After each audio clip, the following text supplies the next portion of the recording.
Claiming nearly 30% of the Earth's landmass, Asia is home to 4.75 billion people, which is about 60% of the world's population. The region is now the world's largest economy.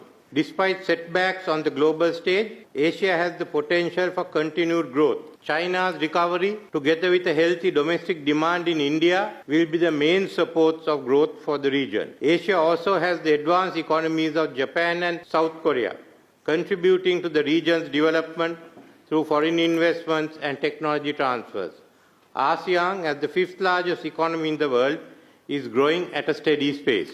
According to the PricewaterhouseCoopers report, the world in 2050, as many as 6 emerging markets will make up the top 10 world economies. Of them, 4, including the top 2, are forecast to be from Asian nations. 2 other Asiatic states, Vietnam and Philippines, will also make a significant advance into the top 20 nations. What is more, West Asia continues to experience high economic growth. All in all, not only has Asia become the global economic powerhouse of our age and the most dynamic region, but it's also on an unprecedented upward trajectory. Thus, the centrality of the global economy is shifting to Asia. The region's economy is already similar in size to those of Europe and North America. And as the global economy seeks to recoup, Asia and Pacific is predicted to contribute nearly 70% of the global growth this year. Asia's strength is derived from its openness. The territory comprises some of the world's wealthiest economies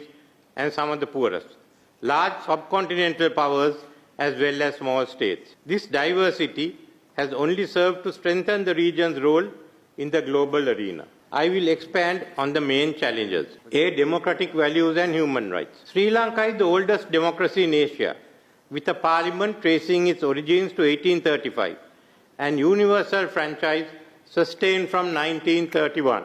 Yet, our multi-party political system is not the norm in other parts of Asia. B, climate change. Climate change is a planet-changing, defining challenge, and the stakes are particularly high for Asia. Temperatures are rising twice as fast in Asia than the global average, which is also related to the escalation in weather severity and the frequency of natural disasters. Rising sea levels from global warming are eroding land and coastlines, imposing severe pressure on rural incomes, food security, and commodity exports. By the mid-century, rising waters will impact nearly 1 billion people in the Asia-Pacific region. It is regrettable that many as 8 of the 15 countries affected by climate change are from Asia. The region is also a key cause of the climate change crisis. We produce about half of the world's carbon emissions and has 5 of the largest greenhouse gas emitting countries. However, it would be appropriate if Asia could agree on a common timeline for achieving carbon neutrality. Considering the magnitude of loss and damage due to impending climate change, exacerbated by inadequate funding, Asia alone will require $1 trillion up to 2050 to finance these challenges. C, trade integration. The entry of the Asian juggernaut in the form of China, the ASEAN, Tigers and India have effectively changed the international economic order of the 20th century.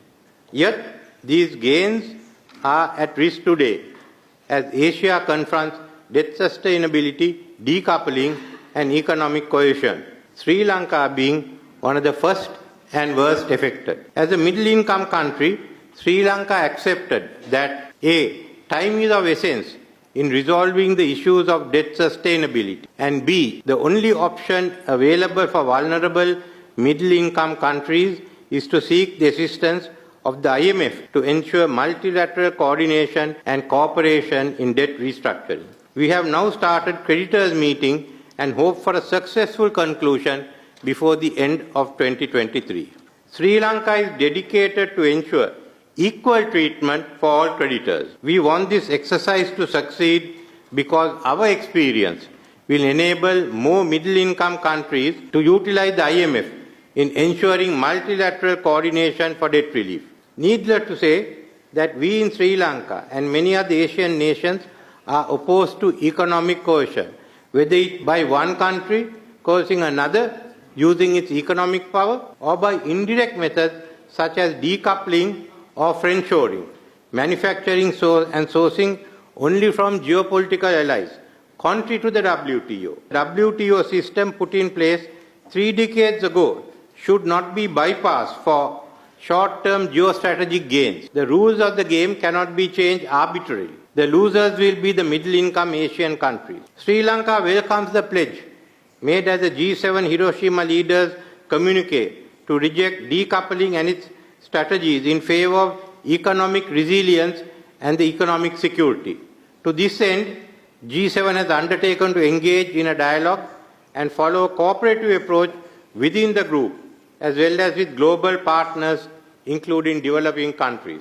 Ukraine war. Most of the Asian nations prefer not to be involved in the Ukraine war, though some in the West decry this as an overextension of neutrality. Nevertheless, diverse opinions on the Ukraine war have emerged within Asia. For G7, it's a direct invasion of Ukraine, a violation of the UN Charter. Outside the West, it's seen as a more complex problem arising from the breakup of the Soviet Union and the inability of Europe to resolve this issue. All of us must endeavor to understand and appreciate these different views and attempt to find a common meeting point so as to end this conflict after the predicted counteroffensive is concluded. US-China rivalry. Asia has become the crux of US-China rivalry. One thing is certain, Asian countries do not wish to be forced to manage competing pressure from these two sides. We in Asia don't want to choose between US and China. Many of us cannot make that choice because we have already made our choice, another choice, and that choice is Asia.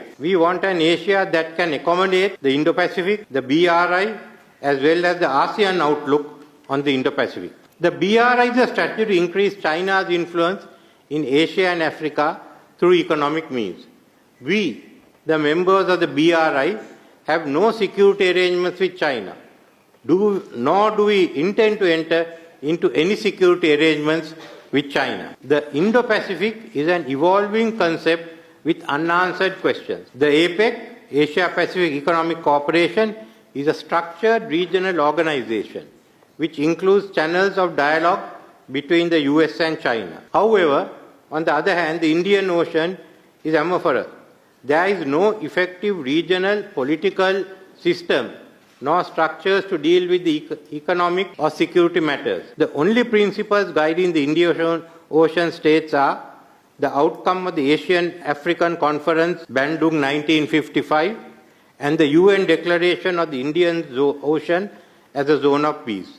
These were again restated at the inaugural Indian Ocean Rim Association Leaders Summit in 2017. Therefore, in the absence of any structures in the Indian Ocean, Sri Lanka convened Indian Ocean Defining Our Futures Conference in 2018. Then in 2019, the ASEAN adopted the ASEAN Outlook on Indo-Pacific. The Asia-Pacific and Indian Ocean are distinct but closely integrated and interconnected space. Sri Lanka is committed to multi-layered connectivity in the Indo-Pacific. Furthermore, we also support Prime Minister Kishida's principles for peace and rules for prosperity.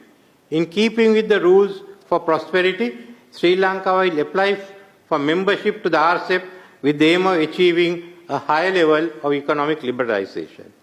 Conclusion. In conclusion, Sri Lanka welcomes the G7's announcement that they are prepared to build a stable and constructive relationship with China. This is essential, as espoused by Prime Minister Kishida in New Delhi earlier this year, when presenting Japan's new plan for a free and open Indo-Pacific. I quote, "The approach we should take going forward is rule-making through dialogue that respects the historical and cultural diversity of each country, the equal partnership among nations. We appreciate this cooperative approach of Japan and give it our full support. It's crucial for the emergence of a peaceful and prosperous Asian region. We also support a dialogue between all Asian nations. In this context, Sri Lanka is the view that Japan, China, India and ASEAN should commence an open-ended dialogue among themselves and thereafter with the other Asian countries. This will be the first step in establishing a new framework for peace and cooperation in Asia."